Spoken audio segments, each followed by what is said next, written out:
Yeah, at approximately 3:30 this afternoon, Pitt Meadows crews were called to a two-story commercial structure. I believe there's 3 commercial businesses within the building.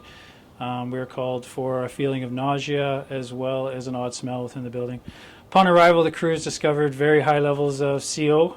Upon entry, all our alarms were set off, so our crews immediately evacuated the building at that time and notified Fortis Gas and BCEHS and said they needed to attend. I think there was approximately 7 occupants within the building, and I believe upwards of 6 of those occupants were transported by BCEHS to hospital for treatment. Any word on their condition, or is it just I have no word at this time, probably for precautionary measures. Okay, and then what did you guys do at the scene once they were out of the building? When we were at the scene, our crews investigated the source of the CO leak. It was determined that there was a faulty HVAC unit up on the roof, so the unit was isolated, and at that time it was shut down, and Terracin took over the scene. Okay, perfect. Can I get your name and spelling and rank? Deputy Chief David Biggin, D-A-V-I-D, B-I-G-G-I-N.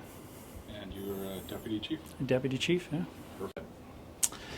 It was determined by Terracin Gas upon further investigation that it was a faulty HVAC unit, likely due to a crack in the heat exchange unit. This is a good reminder for all commercial businesses and residential owners that it's this time of year with all the furnaces and the cold weather coming, it's a good time to have servicing completed on all your gas appliances.